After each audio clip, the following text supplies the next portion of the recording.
আজকে চাউমিনটা কিন্তু আলু দিয়ে বানিয়েছি, দেখে মনে হচ্ছে না কিন্তু আলু দিয়েই বানিয়েছি। আজকে বাড়িতে যেহেতু কিছুই ছিল না, গাজর, ক্যাপসিকাম, বাঁধাকপি, তাই মনে হলো আলু, ডিম আর পেঁয়াজ রসুন ভাজা দিয়ে চাউমিনটা বানানো যাক। তো প্রথমে একটা বাটিতে জল গরম বসিয়ে দিলাম, তার মধ্যে চাউমিন 2টো প্যাকেট দিয়ে দেবো, দিয়ে চাউমিনটা সেদ্ধ করে নেবো। এদিকে আরেকটা কড়াইতে আমি একটু রসুন কুচি, পেঁয়াজ কুচি দিয়ে তার মধ্যে কেটে রাখা আলুটা দিয়ে দিলাম। আমি এখানে আলুটা আলু ভাজার মতো করে কেটেছি, মানে আলু ভাজা চাউমিন মতো বানাবো। এইগুলো আগে আমরা ছোটোবেলায় টিফিনে নিয়ে যেতাম স্কুলে, মা বানিয়ে দিত।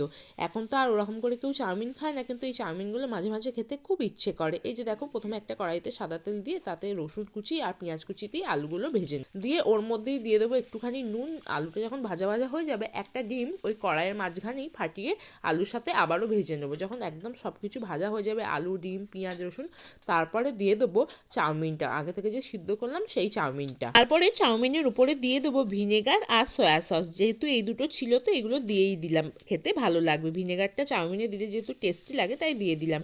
আর নুনটা আমি আলু ভাজার সময় দিয়েছিলাম, আর দিইনি। তো এটা দিয়েই ভালো করে চাউমিনটা ভেজে নিলাম উপর নিচ করে। ব্যাস রেডি হয়ে গেল আলু ডিম দিয়ে চাউমিন। এই চাউমিনটা কিন্তু আমরা ছোটোবেলায় সত্যিই টিফিনে নিয়ে যেতাম। কে কে তোমরা নিয়ে যেতে বন্ধুরা, কমেন্ট করো।